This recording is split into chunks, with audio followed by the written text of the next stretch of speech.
Alam niyo ba na may isang uri ng hayop na isa ring halaman? Ito ang tinatawag na green cyst dog o Canidia chlorodiga. Nakakabiganing uri ng buhay, hindi ba? Isang hayop na isang uri din ng halaman. Speaking of life, alam niyo ba na may isang salita na nagpapatukoy ng iba't ibang buhay sa mundo? Dapat alam mo. Ang biodiversity ay binubuo ng dalawang salita. Ang una ay Grego na bio na ibig sabihin ay life, at ang Latin na diversitas na ibig sabihin ay variety. Sa madaling salita, ang biodiversity ay tungkol sa pagiging iba't iba ng mga buhay sa mundo, kasama na ang mga halaman, hayop, fungi at mga microorganism, pati na rin ang mga ecosystem sa kanilang binubuo. Speaking of biodiversity, may tatlong uri ito. Tinatawag na species diversity, ecosystem diversity, at genetic diversity. Ating isa-isahin ang mga uri na ito. Ating tawagin si Ate Kim. Ate Kim, ano na? Unang-una, we have species diversity. Ano nga ba ito? Ang species diversity ay tumutukoy sa iba't ibang klase at dami ng mga hayop, halaman, fungi at mikrobyo sa isang tiyak na lugar o ekosistema. Mas mataas ang species diversity kung maraming iba't ibang uri ng mga ito at kung pantay-pantay ang kanilang bilang. Mahalaga ito sa pagpapalakas ng kalusugan at katatagan ng ekosistema, pati na rin sa mga benepisyong hatid nito sa tao at kalikasan. Sa Pilipinas, ang Tubataha Reefs National Park sa Palawan ay isang halimbawa ng batas ng species diversity, kung saan makikita ang mga kakaibang klase ng isda, corals at ibang uri ng hayop na nakatira sa dagat. Ito'y nagpapakita ng yaman at kahalagahan ng iba't ibang species sa pagpapanatili ng kalusugan at ganda ng ating karagatan. Lastly, we have genetic diversity. Ang genetic diversity ay tumutukoy sa iba't ibang mga genetic traits at ani sa loob ng isang species o populasyon. To put it simply, ito ay parang genetic diversity na tumutukoy sa iba't ibang uri ng mga genes sa loob ng isang species. Para itong iba't ibang version ng recipe para sa chocolate chip cookies. May mga naglalagay ng mas maraming chocolate chips, habang may iba namang kaunti lang. Ang pagkakaiba-iba nito ay mahalaga dahil ito'y tumutulong sa mga species na mag-ayos sa pagbabago ng kanilang kapaligiran at manatiling malusog. Sa Pilipinas, isang halimbawa ng genetic diversity ay makikita sa iba't ibang genetic makeup ng ng Philippine eagle, kung saan may pagkakaiba-iba sa mga gene na nagbibigay ng mga katangian at kakayahan sa adaptation. Ang mga pagsisikap sa pangangalaga ay layuning pangalagaan ang ganitong genetic diversity. Tiyak na nagtitiyak sa kalakasan at pangmatagalang pagtira ng pambansang ibon sa kanyang natatanging tahanan. At dyan nagtatabos ang different types of diversity. Para sa mga chikiting natin, always remember, ang pag-aaral walang katapusan. Back to you, Kuya Kim. Maraming salamat Ate Kim.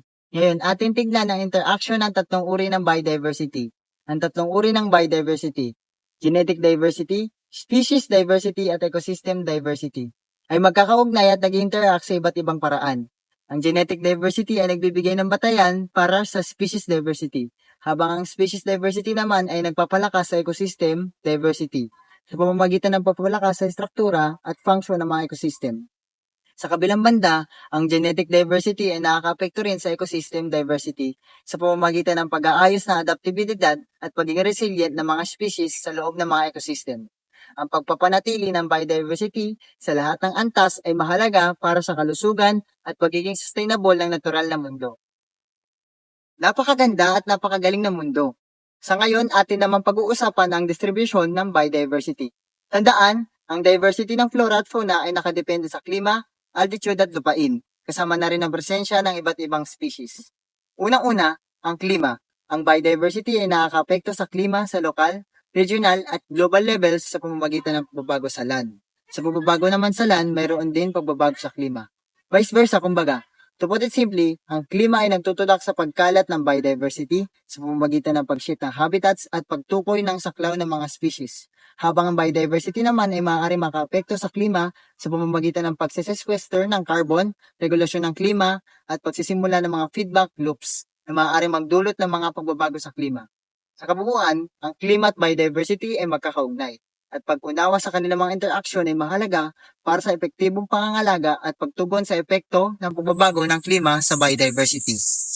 Next, we have soil. Ang soil ay nagpapabuti ng biodiversity sa pamamagitan ng pagbibigay ng tirahan at sustansya para sa iba't ibang mga species. Ito rin ang nagtataguyod ng iba't ibang klase ng habitats na nagbibigay daan sa pag-unlad ng iba't ibang uri ng buhay. We also have presence of other species. Ang pagkakaroon ng iba't ibang species ay nagpapalakas ng biodiversity sa pamamagitan ng pagpapahintulot ng mga komplikadong interaction sa loob ng ecosystem. Ito ay nagbibigay ng mga pagkakataon para sa pag-unlad ng iba't ibang uri ng buhay at pagpapalaganap ng mga espesyalisadong papel sa ekosistema. May mga negatibo ito at positibo kasi maraming species sa mga invasive na kung saan nagkakaroon ng imbalance. Now, move on naman tayo sa altitude. Ang taas na lugar ay makakaapekto sa biodiversity sa pamamagitan ng pagbabago ng temperatura at kalagayan ng kapaligiran na nagreresulta sa paglipat ng komposisyon ng mga species at uri ng kagubatan habang tumataas ang altitude. Ang mga matataas na lugar ay karaniwang nagtataglay ng mga espesyalisadong species na nagpapataas sa biodiversity sa mga bulubundukin. Sa kabaliktaran, ang biodiversity ay maaaring makaapekto sa altitude sa pamamagitan ng paglikha ng mga microclimates at pagbibigay ng tirahan para sa mga species na naaayon sa tiyak na altitude. Next, we have soil. Ang soil ay nagpapabuti ng biodiversity sa pamamagitan ng pagbibigay ng tirahan at sustansya para sa iba't ibang mga species. Ito rin ang nagtataguyod ng iba't ibang klase ng habitats na nagbibigay daan sa pag-unlad ng iba't ibang uri ng buhay. We also have presence of other species. Ang pagkakaroon ng iba't ibang species ay nagpapalakas ng biodiversity sa pamamagitan ng pagpapahintulot ng mga komplikadong interaction sa loob ng ecosystem. Ito ay nagbibigay ng mga pagkakataon para sa pag-unlad ng iba't ibang uri ng buhay at pagpapalaganap ng mga espesyalisadong papel sa ekosistema. May mga negatibo ito at positibo kasi maraming species sa mga invasive na kung saan nagkakaroon ng imbalance. Biodiversity hotspots naman. Ang lugar na may malaking amount ng biodiversity na nagkakaroon ng habitat damage ay tinatawag na biodiversity hotspot. May standard bago masabing ito ay qualified for biodiversity hotspot. Marami na ang may biodiversity hotspot sa mundo ngayon, pero ang lahat ay severely threatened by habitat loss at degradation. Ikaw ba, Ate Kim? May dadagdag ka pa? Of course, Kuya Kim. Now, we have the biodiversity and balance of nature. Kung ang biological diversity, ang measurement ng species, kayamanan at pagkapantay-pantay ng ecosystem, hindi rin maiwasan na magkaroon ng imbalance. Kung ang ecosystem ay hindi balanse, maaaring hindi mag-function ng maayos ang ecosystem na ito. Maaaring magka-epekto at maapektuhan ang trophic level. Ang trophic level ay may malaking epekto sa balanse ng kalikasan dahil ito ang nagtatakda ng interaksyon sa pagitan ng mga species sa isang ecosystem. Ang anumang pagbabago sa bilang o komposisyon ng mga species sa bawat trophic level ay may maaaring magdulot ng ripple effect sa iba pang mga level na maaaring makaapekto sa kabuuang balanse ng ecosystem. Ang pagbawas ng populasyon ng mga predator sa isang trophic level ay maaaring magdulot ng pagtaas ng populasyon ng mga prey species na maaaring magdulot ng overgrazing o overpopulation ng ibang species sa iba pang trophic level. Maliban sa trophic level, of course, we have the complex ecosystem. Ang komplikadong ekosistema ay may malalim na connection at interaction sa pagitan ng mga species at kapaligiran na nagpapalakas sa balanse ng kalikasan. Ang anumang pagbabago sa isa o ilang bahagi ng ekosistema ay may maaring magdulot ng domino effect sa iba't ibang bahagi nito na maaring makaapekto sa kabuuang kalagayan ng ekosistema at maaring mawala ang balanse. Ang pangangalaga at pagpapanatili ng komplikadong interaksyon sa loob ng ekosistema ay mahalaga upang mapanatili ang kalusugan at katatagan nito. Ngayon, ang niche complementary ay nagpapalakas sa balanse ng kalikasan sa pamamagitan ng pagpapalit ng mga species sa iba't ibang papel at yugto ng ekosistema. Ang pagkawala ng mga species na nag-aambag sa niche complementary ay maaaring magdulot ng pagkasira sa komplementasyon ng mga ecological rule sa ekosistema, na maaaring magdulot ng disruption sa mga interaksyon sa pagitan ng mga species at maaaring makaapekto sa kabuuang kalagayan ng ekosistema. Kung may dalawang species na mamumuhay sa isang isla, mayroong pagkakataon na magkaroon sila ng malaking pagkakaiba sa morphology. Ito ang nagiging rason kung bakit nagkaroon ng evade competition ang mga species na ito. Ngayon, ang insurance hypothesis naman. Ang insurance hypothesis o kilala rin bilang biodiversity stability hypothesis ay nagpapahiwatig na ang mas mataas na biodiversity ay nagdudulot ng mas malaking katatagan at kakayahan ng ekosistema na makatugon sa mga pagbabago o pangyayari sa kapaligiran. Ang hypothesis na ito ay nagsasaad na ang magkakaibang ekosistema ay may mas malaking posibilidad na may mga species na maaaring mapanatili ang pagganap ng ekosistema, kahit na ang ilang species ay bumaba o mawala. Sa madaling salita, ito ay tulad ng pagkakaroon ng mga kakaibang uri ng species na nagtitiyak na ang ekosistema ay maaaring magtagumpay, kahit na may mga species na maapektuhan. Galing, di ba? And that is all, Kuya Kim. Baka naman pwede mong ibahagi ang benefits ng biodiversity. At ngayon, move on naman tayo sa benefits of biodiversity. Ang biodiversity ay nagdudulot ng kalusugan at katatagan sa ecosystem. Nagbibigay ng mga serbisyo tulad ng polinasyon at paglilinis ng hangin, at nag-aambag sa kabuhayan ng tao sa pamamagitan ng mga likas na produkto. Una, consumptive value.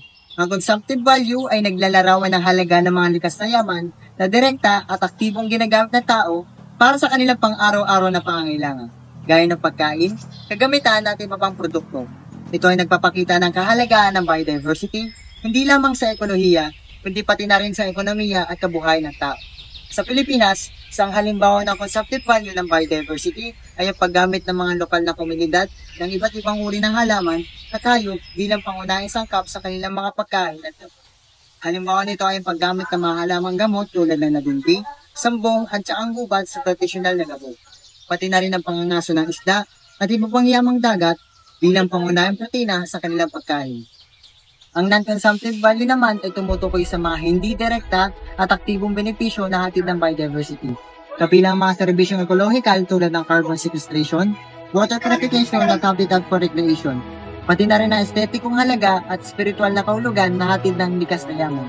Isang halimbawa ng non-consumptive value ng biodiversity sa Pilipinas ay ang Mount Pulag National Park sa Cordillera Mountain Range. Ang bundok na ito ay hindi lamang isang importanteng tahanan ng mga endemic na hayop at halaman, kundi nagbibigay din ng mga aesthetic na karanasan para sa mga mountaineers at turista na nagdadais na ma-appreciate ang natural na kagandahan ng bundok. Kasama na ang pagmamasid sa mga magandang tanawin ng mga sunrise at sunset mula sa tuktok ng bundok. Ang mga ecological services naman na hatid ng biodiversity ay nagbibigay ng mahalagang serbisyo sa kalikasan, tulad ng polinasyon, soil fertility at flood control. Ang mga nakapaloob dito ay balance of nature, biological productivity, regulation of climate, degradation of waste, cleaning of air and water, cycling of nutrients, control of potential pests and disease-causing species, detoxification of soil and sediments, stabilization of land against erosion, carbon sequestration and global climate change, and maintenance of soil fertility.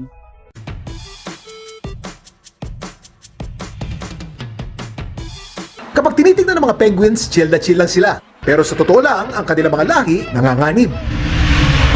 Nilathala kamakailan ng Journal ng Global Change Biology na kung hindi mapipigilan ng climate change at carbon emission sa taong 2100, 98% ng colonies ng emperor penguins ang pwedeng maglaho na o ma-extinct. Nakakalungkot at napakarami na ang endangered species. Sa kabila nito, mayroon namang conservation ng biodiversity. Ito ang pangangalaga sa mga hayop at mga halaman. Mayroong biodiversity inventory sa mga scientists ngayon at kinoconserve na rin ang biodiversity sa mga protektadong species kung saan ang in situ ay ang pagpapanatili ng mga hayop at halaman sa kanilang likas na tirahan at ex situ ay ang paglilipat ng mga hayop at halaman mula sa kanilang likas na tirahan patungo sa ibang lugar tulad ng mga zoo o arboretum. Nagkakaroon na rin ng restoration ng biodiversity. Nag-educate na regarding biodiversity. May reenactment and strengthening na rin. Review of the agricultural practice, controlling urbanization, conservation gamit ang biotechnology at population control. Bukod sa pagiging yaman ng kalikasan, ang biodiversity ay mahalaga sa pagpapanatili ng kabuhayan ng tao at pagpapatibay ng tema. Kailangan natin pangalagaan at alagaan ang iba't ibang uri ng buhay upang mapanatili ang balanseng kalikasan para sa kinabukasan ng ating planeta at ang susunod na henerasyon. Maging mapanuri, mapagmatsyag, mapangahas, matanglawin,